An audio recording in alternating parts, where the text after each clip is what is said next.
ये जो प्रस्तावना मैंने रखी आपके सामने, ये एक तरह से भारत के संविधान की जो प्रस्तावना है, जिसमें न्याय, स्वतंत्रता, समानता और बंधुत्व को मूलभूत आधार बना के लिखा गया है, उसी को इफेक्टिव इम्प्लीमेंटेशन के लिए बनाई गई है। ये मैनिफेस्टो एक सपना है, जैसा मैंने कहा। इस मैनिफेस्टो में लिखे सपनों की दिल्ली बनाने को हम दो हिस्सों में बांट सकते हैं, दो रोड मैप। इसके रोड मैप को दो हिस्सों में बांट सकते हैं। पहला, माननीय मुख्यमंत्री जी की ओर से जारी किया गया एक गारंटी कार्ड, जिसमें केजरीवाल की 10 गारंटी, आज दिल्ली उन सब के बारे में बात कर रही है, वो भी इस मैनिफेस्टो का हिस्सा है।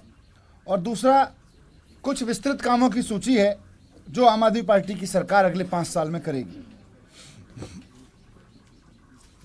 10 गारंटियां आप सब जानते हैं, पर आपके रेफरेंस के लिए फिर से मैं एक बार यहां दोहरा देता हूं। केजरीवाल जी की अगली सरकार गारंटी लेगी कि हर बच्चे को अच्छी शिक्षा मिल सकेगी। इसकी गारंटी सरकार लेगी, दिल्ली के हर बच्चे को। दिल्ली के हर व्यक्ति को स्वस्थ रहने की गारंटी, उसके इलाज की गारंटी अगली सरकार लेगी। हर व्यक्ति के लिए पीने के शुद्ध पानी की गारंटी, ताकि नल से वो 24 घंटे शुद्ध पानी उसको मिल सके, उसकी गारंटी दिल्ली सरकार लेगी। 24 घंटे घरों में बिजली आ सके और 200 यूनिट तक के बिजली के बिल लोगों के ज़ीरो रहें, और साथ साथ पूरी दिल्ली में अलग अलग कॉलोनियों में जो तारों का जंजाल बिछा हुआ है, दिल्ली को तारों के जंजाल से मुक्त कराने की गारंटी अगली सरकार लेगी। पॉल्यूशन एक बहुत बड़ी समस्या है। वर्तमान स्तर से 1/3 लाने की गारंटी दिल्ली सरकार लेगी। पॉल्यूशन में 25% पहले ही कम किया जा चुका है। साफ सुथरी दिल्ली और साफ सुथरी यमुना की गारंटी दिल्ली सरकार लेगी। महिला सुरक्षा के लिए सीसीटीवी के पूरे नेटवर्क को और मजबूत करना, स्ट्रीट लाइट गली गली में लगवाना ताकि कोई कोना अंधेरा ना रहे, और मोहल्ला मार्शल लगाना, इसकी गारंटी दिल्ली सरकार लेगी। कच्ची कॉलोनियों में सुविधाओं की गारंटी, पक्की कॉलोनियों जैसी सुविधाओं की गारंटी सरकार लेगी। और जहां झुग्गी वहां मकान, इसकी गारंटी दिल्ली सरकार लेगी। ये गारंटी जिन्हें आज पूरी दिल्ली में बच्चा बच्चा बात कर रहा है, ये केजरीवाल की 10 गारंटी हैं। ये केजरीवाल जी की 10 गारंटी हैं। ये गारंटी अपने आप में एक बड़ी पहल है, जो कोई राजनीतिक पार्टी पहली बार कह रही है कि हम गारंटी ले रहे हैं, अगले 5 साल में ये करेंगे, जुमले नहीं करेंगे।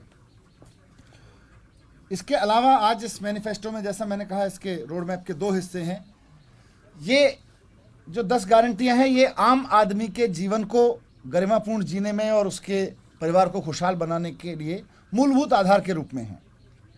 लेकिन शहर को, पूरी गवर्नेंस को एक सपनों की दिल्ली बनाने के लिए एक मैनिफेस्टो अगले 5 साल का जो जारी किया है, उसका दूसरा हिस्सा, उसमें 28 ऐसी और पहल हैं जिन पे दिल्ली सरकार अगले 5 साल काम करेगी। इन 28 पहल को मैं बहुत संक्षेप में आपके सामने रख देता हूं, और उसके बाद माननीय मुख्यमंत्री जी से अनुरोध करूंगा कि वो भी उस पर अपनी बात रखें। पहला, दिल्ली जन लोकपाल बिल। ये 2015 में दिल्ली विधानसभा से पारित किया गया था और 4 साल से केंद्र सरकार के पास लंबित है। आम आदमी पार्टी केंद्र सरकार द्वारा दिल्ली जन लोकपाल बिल पास कराने के लिए अपना संघर्ष जारी रखेगी। दूसरा, दिल्ली स्वराज बिल। दिल्ली सरकार ने 2016 में, जून 2016 में शहर भर में 70 विधानसभा में करीब 2900 मोहल्ला सभाओं के गठन को मंजूरी दी थी। ये दिल्ली स्वराज विधेयक लाने के लिए हम केंद्र के साथ मिलकर एक मजबूत प्रयास करेंगे और मोहल्ला सभाओं की भूमिका और जिम्मेदारियों को औपचारिक रूप देंगे, ताकि जो गवर्नेंस है, वो लोगों के छोटे छोटे काम है, वो डिसेंट्रलाइज तरीके से हो सकें। तीसरा, गरीब आदमी के लिए, आज मैं जाता हूँ, मैं आजकल चुनाव में भी जाता हूँ, गली गली में देखता हूँ लोग राशन की दुकानों में लगे रहते हैं। कई बार राशन दुकानदार ठीक से बांट रहा है, कई बार नहीं ठीक से बांट रहा है। राशन की डोर स्टेप डिलीवरी, जैसे सर्विसेज की डोर स्टेप डिलीवरी की है, वैसे ही राशन की डोर स्टेप डिलीवरी सरकार शुरू करेगी। 10 लाख बुजुर्गों को तीर्थ यात्रा कराएंगे। तीर्थ यात्रा का कार्यक्रम चल रहा है, लेकिन अगले 5 साल में हमने टारगेट रखा है कि दिल्ली के 10 लाख बुजुर्गों को हम तीर्थ यात्रा कराएंगे। क्योंकि कई बार ये होता है कि पारिवारिक व्यस्तताओं में, आर्थिक मजबूरियों में, व्यापार नौकरियों की मजबूरियों में परिवार के बच्चे भी वो जिम्मेदारी नहीं निभा पाते हैं और उनकी मजबूरी भी होती है। हम सब उन मजबूरियों को समझते हैं, लेकिन जब आम आदमी पार्टी एक बड़ा परिवार के रूप में सरकार चलाएगी तो फिर वो सरकार में बड़े भाई के रूप में ये जिम्मेदारी निभाएंगे कि 10 लाख बुजुर्गों को तीर्थ यात्रा कराएंगे। 5वां है देशभक्ति पाठ्यक्रम। जिस तरह से दिल्ली सरकार ने हैप्पीनेस पाठ्यक्रम शुरू किया, उसकी वजह से आज बच्चे पढ़ाई पे फोकस करने लगे हैं और परिवार में एक सम्मान बढ़ा है, परिवार में रिश्तों में एक गरिमा आई है, एक दूसरे के प्रति सम्मान बढ़ा है। एंटरप्रेन्योरशिप कैरिकुलम शुरू किया, उसकी वजह से आज हमारे बच्चे राष्ट्रीय अंतर्राष्ट्रीय मंचों पर, आपने भी थोड़े दिन पहले भी एक वीडियो देखा होगा, बहुत पुख्ता तरीके से अपनी बात रखने लगे हैं और एक सफल प्रोफेशनल की तरह से अभी 12वीं क्लास तक आते आते वो करने लगे हैं। इसी तरह से देशभक्ति पाठ्यक्रम अब शुरू किया जाएगा और उसका मकसद होगा कि हर व्यक्ति अपने देश से, देश के तिरंगे से, देश के शहीदों से, उनके साथ सम्मान करे, उनसे प्रेम करे, देश के सेना से, लेकिन साथ साथ देश के लोगों से, देश के सिस्टम से, देश के लोगों के इंसानियत से प्रेम करे, जो भारत का जो मूल तत्व है उससे प्रेम करे। हर व्यक्ति के अंदर देशभक्ति कूट कूट के भरी हो। 6ठा है, क्योंकि आज की तारीख में स्कूलों में सबसे ज़्यादा जोर रहता है अंग्रेजी भाषा पर। हम चाहते हैं कि बच्चा अपनी मातृभाषा को भी समझे, अपनी मातृभाषा को भी पढ़े, उसमें उसका कॉन्फिडेंस हो, लेकिन साथ साथ एक अच्छा सफल प्रोफेशनल बनने के लिए उसको अच्छी अंग्रेज़ी बोलना भी ज़रूरी है। तो हम बच्चों के बेहतर भविष्य के लिए, ख़ास तौर से जो स्कूल से निकल गए हैं बच्चे, क्योंकि स्कूलों में तो हमने शुरू कराई हैं इंग्लिश स्पोकन की क्लासेस, लेकिन जो स्कूल से आगे निकल गए हैं, जो अभी कहीं ग्रेजुएशन कर रहे हैं या कोई ITI कर रहे हैं, किसी तरह का स्किल कोर्स कर रहे हैं, उनकी आय बढ़ सके, उनके रोज़गार के अवसर बढ़िया हो सके, तो ऐसे बच्चों को अंग्रेज़ी की, सॉफ्ट स्किल की और पर्सनैलिटी डेवलपमेंट की अलग से क्लासेस लगाएंगे उनके अंदर। जो ग्रेजुएशन, अंडर ग्रेजुएट बच्चे हैं या ग्रेजुएशन कर चुके हैं, या जो बच्चे कम से कम स्कूलिंग कर चुके हैं पूरी अपनी, उन बच्चों के लिए अलग से English speaking classes, personality development classes, soft skills की क्लासेस लगाएंगे। मेट्रो नेटवर्क को दुनिया के सबसे बड़े नेटवर्क में बनाने के लिए दिल्ली के मेट्रो नेटवर्क को 500 किलोमीटर से ज़्यादा बढ़ाया जाएगा और बुराड़ी, किराड़ी, ब्रिजवासन, नरेला, करावल नगर, मंगोलपुरी जैसे कई अन्य क्षेत्रों को इसमें जोड़ा जाएगा। यमुना को खूबसूरत बनाने की बात तो गारंटी में है ही है, साथ साथ यमुना रिवर साइड का विकास किया जाएगा। केंद्र के साथ मिलकर एक सुंदर रिवर साइड का विकास किया जाएगा। अगला है दिल्ली की सड़कों को आधुनिक डिजाइन से तैयार किया जाएगा, उसे सजाया जाएगा। सुंदर, सपाट, सुरक्षित सड़कें, जैसा कि हम बहुत सारे वर्ल्ड क्लास सिटीज़ में देखते हैं, और इसकी शुरुआत 1 साल के अंदर अंदर 40 किलोमीटर लंबी सड़कों के पायलट प्रोजेक्ट के साथ की जाएगी। इसका खाका बनाया गया है। दिल्ली में भी सड़कों को साफ रखने के लिए सफाई कर्मचारियों की बहुत कमी रहती है। दिल्ली में अगर देखें तो 2011 की जनसंख्या के आधार को मानते हुए कई आवासीय कॉलोनियों में सफाई कर्मचारी बहुत कम हैं, तो उसको ध्यान में रखते हुए नए सफाई कर्मचारियों की नियुक्ति सुनिश्चित की जाएगी। इसके साथ साथ कोई सफाई कर्मचारी, क्योंकि सफाई कर्मचारी बहुत कठिन परिस्थितियों में काम करते हैं, वो सुबह ट्रैफिक में और उन सब के बीच में काम करते हैं, कई बार उनकी मृत्यु हो जाती है, तो शहर को साफ रखने में जो सफाई कर्मचारी सबसे महत्वपूर्ण भूमिका निभा रहे हैं, उनके योगदान को सलाम करते हुए अगर किसी सफाई कर्मचारी की मृत्यु अपनी ड्यूटी करते वक्त हो जाती है तो उसके परिवार को 1 करोड़ रुपए की मुआवजा राशि दी जाएगी। व्यापारियों के लिए पिछले 5 साल में एक ऐसी सरकार चली जिसने रेड राज को समाप्त किया। रेड राज पर यह अंकुश अगले 5 साल भी व्यापारियों के लिए जारी रहेगा। उन्हें किसी तरह से कोई एक्सटॉर्शन, कोई किसी तरह से उन्हें कोई परेशान नहीं करेगा, क्योंकि व्यापारी व्यापार करना जानता है, सरकार व्यापार करना नहीं जानती है। बहुत बार ये होता है कि सरकार व्यापारियों को दुखी करती है तो पूरी इकोनॉमी चरमराती है। पिछले 5 साल में सरकार के रेवेन्यू भी बढ़े, दिल्ली की जीएसडी भी बढ़ी, वो इस एसजीडी भी बढ़ी, इसलिए बढ़ी क्योंकि सरकार ने व्यापारियों के साथ एक फैमिली संबंध बना के रखा और किसी को रेड राज से दुखी नहीं किया, रेड राज पे पूरी तरह से अंकुश लगा के रखा। दिल्ली के व्यापारियों की एक और बड़ी समस्या है सीलिंग। तो सभी कानूनी और प्रशासनिक कदम उठाते हुए हम केंद्र सरकार, डीडीए और एमसीडी पर दबाव डालेंगे कि वो उद्योगों और दुकानों को सील न होने दें और सुनिश्चित करें कि जो दुकानें सील की गई हैं उन्हें फिर से खोला जाए। इसके साथ साथ दिल्ली के बाजारों और इंडस्ट्रियल एरियाज में विकास के लिए जितने भी पैसे की जरूरत होगी, पर्याप्त धन इसके लिए उपलब्ध कराएंगे और उनका डेवलपमेंट करेंगे। सर्किल रेट का रैशनलाइजेशन, जो एक्चुअल रियल कॉस्ट्स हैं मार्केट में, उसको कंसीडर करके उसको रैशनलाइज किया जाएगा ताकि संपत्ति मालिकों के जो इंटरेस्ट हैं वो सिक्योर रहें। पुराने वैट मामले हैं व्यापारियों के, अभी तो जीएसटी regime में आ गए हैं, लेकिन वैट के बहुत सारे मामले चल रहे हैं और उनमें उनकी हियरिंग होती रहती है, उनकी पैसे, कई बार उनकी वजह से उनका पैसा फंसा हुआ है, कई बार सरकार का रेवेन्यू फंसा होता है। तो पुराने वैट मामलों के लिए एक एमनेस्टी स्कीम सरकार लेके आएगी और 2017 या उससे पहले से लंबित मामलों को छूट देकर उनका निस्तारण करेंगे। दिल्ली में इसको आधुनिक बनाने के लिए और इसके ट्रेड कल्चर को और मॉडर्नाइज बनाने के लिए, इसको प्रोग्रेसिव बनाने के लिए पायलट प्रोजेक्ट के तहत 24 घंटे के बाजार खोले जाएंगे, जहां दुकानें, रेस्तरां आदि 24 घंटे खुले रह सकते हैं, जिससे दिल्ली को 24 घंटे की मेहमान नवाजी वाला शहर बनाया जा सके और इससे पर्यटन में और अर्थव्यवस्था में भी योगदान मिले। इसके साथ साथ दिल्ली की एक बड़ी आबादी है जो घरों पर रहती है, महिलाएं। बहुत सारी महिलाएं एजुकेटेड हैं, बहुत सारी महिलाएं स्किल्ड हैं, उनके पास किसी ना किसी तरह का कोई क्षमता है जो वो काम कर सकती हैं, लेकिन सबसे बड़ी क्षमता, सबसे बड़ा योगदान वो अपने परिवार को चलाने में दे रही हैं, बच्चों को पढ़ाने में दे रही हैं, पर फिर भी अपने और प्रोफेशनल स्किल का इस्तेमाल वो करके अपने परिवार की आमदनी भी बढ़ा सकती हैं और दिल्ली की इकोनॉमी में भी योगदान कर सकती हैं।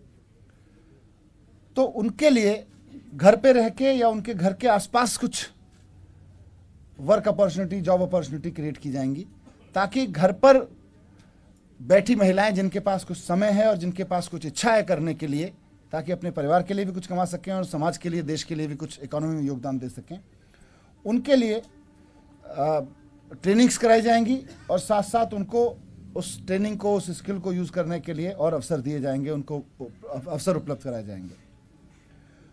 जो रिसेटलमेंट कॉलोनीज हैं, पुनर्वास कॉलोनियाँ, उनके मालिकाना अधिकार को लेके कई जगह लड़ाई चल रही है, उनकी कई जगह संघर्ष कर रही हैं वो कॉलोनियाँ। हम सेंट्रल गवर्नमेंट के साथ मिलकर पुनर्वास कॉलोनियों के निवासियों के लिए फ्री होल्ड की स्थिति के साथ पूर्ण मालिकाना अधिकार उनका सुनिश्चित करवाएंगे।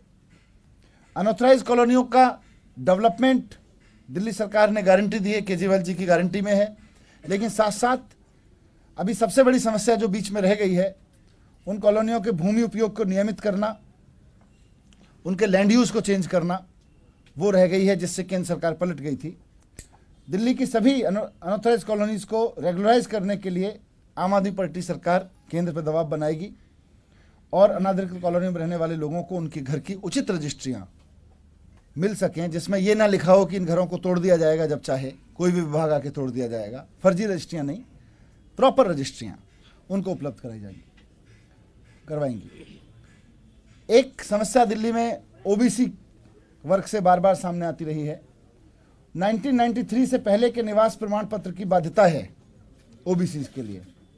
हम सेंट्रल गवर्नमेंट पर इस बात के लिए दबाव बनाएंगे कि पिछले 5 साल से दिल्ली में रह रहे व्यक्ति को ओबीसी का प्रमाण पत्र जारी कर दिया जाए। इसके लिए हम केंद्र सरकार से काम करवाएंगे। एक और मांग दिल्ली में एक बहुत बड़े समुदाय की है, जिसको सेंट्रल गवर्नमेंट अनदेखी करती रही थी। हमने उसको अपने उसमें लिया था पिछले साल भी। भोजपुरी भाषा को भारत के संविधान की 8वीं अनुसूची में शामिल कराने के लिए केंद्र सरकार पर दबाव बनाएंगे, क्योंकि भोजपुरी, अब हम ये नहीं मानते कि बिहार और उत्तर प्रदेश के कुछ हिस्सों की भाषा है, पूर्वांचल की भाषा है, बिहार भोजपुरी अब दिल्ली की भी भाषा है। तो इसको 8वीं अनुसूची में शामिल कराने के लिए केंद्र सरकार पर दबाव बनाएंगे ताकि इसको जल्द से जल्द इसको किया जा सके। 1984 के सिख विरोधी नरसंहार के जो पीड़ित थे उनके लिए हम सुनिश्चित करेंगे कि उच्चतम न्यायालय द्वारा गठित जस्टिस ढींगरा और जस्टिस ढींगरा के अधीन गठित एसआईटी के निष्कर्षों पर तत्काल कार्रवाई हो और 1984 के सिख विरोधी नरसंहार के पीड़ितों को न्याय मिल सके। संविदा कर्मचारियों को नियमित करने के लिए सभी सुनिश्चित किया जाएगा कि सभी संविदा कर्मचारियों को नियमित किया जा सके। किसानों के हक में भूमि सुधार अधिनियम में संशोधन करेंगे ताकि अधिनियम की धारा 33 और 81 में संशोधन हो और किसान अपनी भूमि का उपयोग अपनी इच्छा के अनुसार कर सके। ये बहुत बड़ी बाधा है दिल्ली के किसानों के लिए। फसल नुकसान पर किसानों का मुआवजा जारी रहेगा, जो 50,000 रुपये प्रति हेक्टेयर के हिसाब से केजरीवाल सरकार ने देना शुरू किया था। रेहड़ी पटरी संचालकों को कानूनी संरक्षण दिया जाएगा और 6 महीने के भीतर वेंडिंग प्रमाण पत्र जारी किए जाएंगे। और एमसीडी और दिल्ली पुलिस के हाथों जो उनका उत्पीड़न होता है उसको रोकने के लिए अंतर्राष्ट्रीय गुणवत्ता वाले कियोस्क स्थापित किए जाएंगे। और लास्ट में 28वां है, सामाजिक, राजनीतिक और नैतिक अधिकारों का उपयोग करते हुए संवैधानिक ढांचे के भीतर दिल्ली को पूर्ण राज्य दिलाने के लिए आम आदमी पार्टी की सरकार जोर देती रहेगी, उस पर काम करती रहेगी। आम आदमी पार्टी की सरकार ने दिल्ली राज्य विधेयक 2016 का जो ड्राफ्ट था उसमें पूर्ण राज्य को परिभाषित किया है। इसके तहत नई दिल्ली नगरपालिका एनडीएमसी के अधिकार क्षेत्र के तहत जो राष्ट्रीय और अंतर्राष्ट्रीय महत्व का क्षेत्र है उसके अलावा उसको केंद्र सरकार के दायरे में रखा जाए और बाकी सबको पूर्ण राज्य में तब्दील किया जाए ताकि वहाँ के लोगों को, वहाँ के व्यापारियों को, वहाँ के रहने वालों को सबको सीलिंग, बिगड़ती हुई कानून व्यवस्था से निजात मिल सके, नए स्कूल कॉलेज खोले जा सकें, क्लिनिक अस्पताल आदि के निर्माण के लिए भूमि प्रावधान करने को प्रायोरिटी दी जा सके और एक बहुत सारी समस्याओं का दीर्घकालीन समाधान निकल सके। तो अंत में मैं यही कहूँगा कि ये एक विज़न है जो 5 साल के लिए दिल्ली वाले के हर सपने को, हर दिल्ली वाले के लिए एक सपना है और इस सपने पर हम दिल्ली के लोगों से अपील करेंगे कि वो इस सपने पर वोट करें, इस सपने को सच होने की उम्मीदों पर वोट करें। मैं माननीय मुख्यमंत्री जी से अनुरोध करूंगा कि इस पर अपनी बात रखें।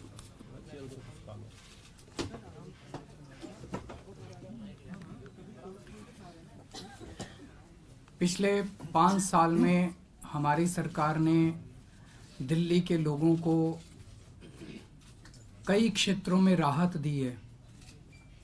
बुनियादी मुद्दों पे पिछले 5 साल में बुनियादी मुद्दों को ठीक करने में 5 साल बीते। स्कूल, अस्पताल, बिजली, पानी। अब हमारा विजन है कि अगले 5 साल में दिल्ली को अगले लेवल पे लेके जाना है, नेक्स्ट लेवल पे लेके जाना है। 21वीं सदी का शहर बनाना है, एक आधुनिक शहर बनाना है, एक विकसित देश की राजधानी बनाना है जिसके ऊपर दिल्ली के लोगों को गर्व हो और देश के लोगों को गर्व हो। और ऐसी दिल्ली के लिए ये मैनिफेस्टो तैयार किया गया है जिसमें ये केवल हम नहीं कर पाएंगे, इसमें दिल्ली के 2 करोड़ लोगों की भागीदारी की ज़रूरत है, इसमें केंद्र सरकार की भागीदारी की ज़रूरत है, इसमें दिल्ली सरकार काम करेगी, इसमें सभी एजेंसीज को मिलके अपनी ऐसी दिल्ली बनाना है जो कि पूरे देश के लिए गर्व की बात बन सके। जो मैनिफेस्टो बनाया गया इसमें सभी समाज के लोगों के लिए बात की गई है। इसमें महिलाओं के लिए बात की गई है, महिलाओं के वेलफेयर की बात है, इसमें युवाओं की बात है, इसमें व्यापारियों की बात है, इसमें ठेके पे काम करने वाले कर्मचारियों की बात है, इसमें सिख जो 1984 के दंगा पीड़ित हैं उनकी बात है, इसके अंदर बुजुर्गों की बात है। हर तबके का ख्याल रख के और हर तबके की जो जो ज़रूरतें हैं, सफाई कर्मचारियों की ख़ास तौर से मैं सफाई कर्मचारियों को बधाई देना चाहता हूं कि उनकी जो लॉन्ग स्टैंडिंग डिमांड्स थी, एक डिमांड की उनको आज दिल्ली के अंदर आबादी बहुत ज़्यादा बढ़ गई है और दिल्ली में जो सफाई कर्मचारियों का नंबर ऑफ़ पोस्ट्स कैलकुलेट की जाती हैं वो ये इस बेसिस पे कैलकुलेट की जाती है कि पॉपुलेशन, इतने पॉपुलेशन पे कितने सफाई कर्मचारी। तो ये 40 साल पहले का जो सेंसस था उसके बेसिस पे कैलकुलेट की जाती हैं। हम 2011 के सेंसस के हिसाब से इसको कैलकुलेट करेंगे तो उसी हिसाब से सफाई कर्मचारियों की पोस्ट्स में काफ़ी बड़े स्तर पे इजाफा होगा। और दूसरा, सफाई कर्मचारियों की डिमांड थी कि जब उनकी किसी भी व्यक्ति की, चाहे सीवर में हो चाहे सफाई करते वक्त हो, जब भी किसी की मौत हो जाती है उनको 1 करोड़ रुपए का मुआवजा दिया जाएगा। उनको पक्का करने की भी बात इस मैनिफेस्टो में की गई है। तो अब बीजेपी का भी मैनिफेस्टो आ गया और हमारा भी मैनिफेस्टो आ गया। और जनतंत्र में ज़रूरी है बहस। ये ज़रूरी है कि इसके ऊपर बहस हो कि वो क्या वायदे कर रहे हैं और हम क्या वायदे कर रहे हैं। ये ज़रूरी है कि जनता के सामने जनता को मौका मिले प्रश्न करने का और दोनों पार्टियां अपनी बात बताएं कि उन्होंने जो वादे किए क्या वो संभव हैं, क्या जनता उन वादों को सही मानती है, या हमने जो वादे किए या हमने जो काम किए।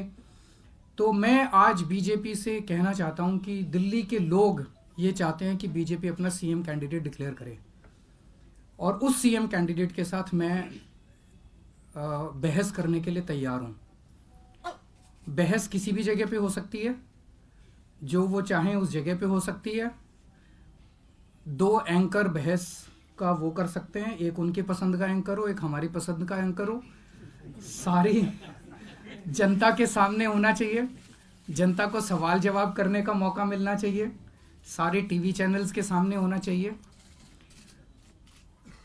जनता ये जानना चाहती है कि उनका सीएम फेस कौन है। अगर जनता को ये नहीं पता कि उनका सीएम फेस कौन है तो फिर जनता कह रही है कि हम आपको वोट क्यों दें। अमित शाह जी ये कह रहे हैं भाई तुम हमको वोट दे दो, फिर सीएम मैं तय करूंगा। जनतंत्र में सीएम जनता तय करती है। जनतंत्र में सीएम अमित शाह जी तय नहीं कर सकते। जनता को यह अधिकार होना चाहिए तय करने का कि वो सीएम डिसाइड करे कि ये सीएम पसंद है कि ये सीएम पसंद है। अमित शाह जी कह रहे हैं कि दिल्ली की जनता मेरे को ब्लैंक चेक दे दे, उसके ऊपर मैं नाम भरूंगा कि दिल्ली का सीएम कौन होगा। ये अधिकार जनतंत्र के अंदर और संविधान के अंदर अमित शाह जी को नहीं मिल सकता। दिल्ली की जनता तय करेगी। मैं जगह जगह जाके कहता हूं कि आपका एक एक दिया हुआ वोट सीधा केजरीवाल के पास आएगा। दिल्ली की जनता ये जानना चाहती है कि बीजेपी को दिया हुआ वोट किसके पास जाएगा। अगर वो चेहरा नहीं है तो इसका मतलब बीजेपी को दिया हुआ एक एक वोट गड्ढे में जाएगा, बीजेपी को दिया हुआ एक एक वोट बेकार हो जाएगा। तो दिल्ली की जनता ये जानना चाहती है कि आप अपना, जनता ये कह रही है कि हमने मान लो आपको वोट दे दिया, बीजेपी को वोट दे दिया, कल आपने किसी अनपढ़ गंवार को बना दिया सीएम तो जनता के साथ तो धोखा हो जाएगा। वो अगर दिल्ली चला ही नहीं पाया तो कल 1 बजे तक का हम टाइम देते हैं। 1 बजे तक अगर वो लोग अपना सीएम कैंडिडेट डिक्लेयर करते हैं तो मैं उसके साथ बहस करने के लिए तैयार हूं। मोडालिटीज वर्कआउट कर लेंगे। और अगर वो नहीं करते तो कल 1 बजे आप सब लोगों के साथ यहीं मुलाकात होगी, एक और प्रेस कॉन्फ्रेंस होगी, उसमें हम आपसे चर्चा करेंगे। Thank you. सब्सक्राइब कीजिए न्यूज इन इंडिया को और बेल आइकन को दबाइए न्यूज से जुड़ी लेटेस्ट वीडियोज सबसे पहले देखने के लिए।